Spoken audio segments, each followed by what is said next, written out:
થોડું લેવાનું હમણાં થોડું બંધ કરી દીધું છે. મને છે ને બહુ બીક લાગે છે કે આ ભાવ રીલ્સ બધી જોઈને કે ₹1,00,000 ભાવ થઈ જાય, એટલો ભાવ થઈ જશે ને, એટલે મેં હમણાં થોડુંક સ્ટોપ કરી દીધું છે ગોલ્ડ લેવાનું. કેમ કે મને એવો વિચાર આવે છે, મને બીક લાગે છે કે સોનું ઘટી જશે તો, અને આ મતલબ આ રીલ્સ બધી આવી બધી ફરે છે ને એટલે થોડોક ડર બેસી ગયો છે.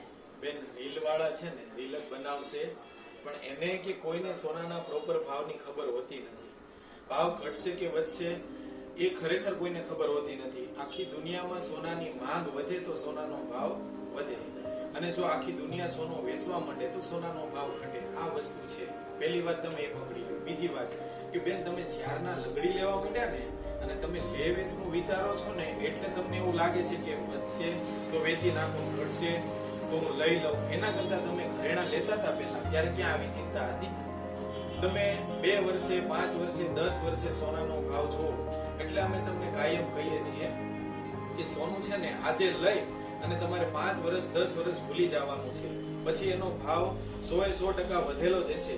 તમને એફડી કરતા પણ વધારે એમાં વ્યાજ સૂજવાનું છે. એ બહુ ક્લિયર વાત છે, બરાબર? કોઈ બીજો દાખલો આપું. મારા એક સામે એક બેન રહે છે, બહુ રિયલ સ્ટોરી કહું.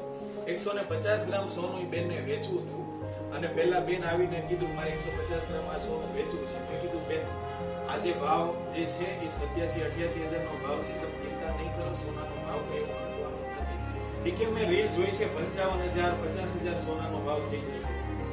મેં ના પાડી, મેં મોકલી દીધા.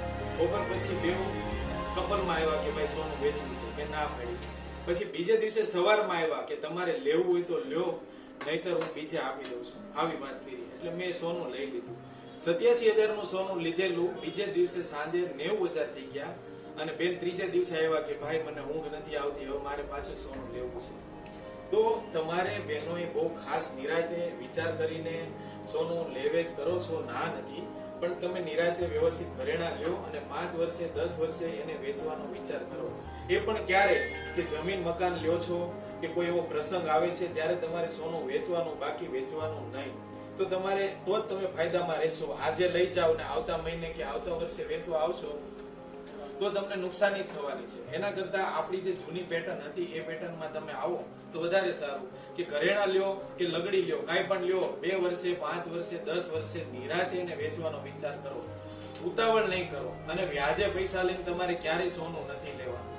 Thank you. હવે છે ને મારે આ રીલ્સમાં ધ્યાન જ નથી આપવું, અને મારી જેમ કન્ટિન્યુ ઘરેણા ચાલુ હતા લેવાના, એવી રીતના મારે કચ્ચે ઘરેણા લેવાના પાછા ચાલુ કરી દેવા છે, જેથી કરીને હું પહેરી શકું અને મને બેસવાનું પણ ઓછું મન થાય.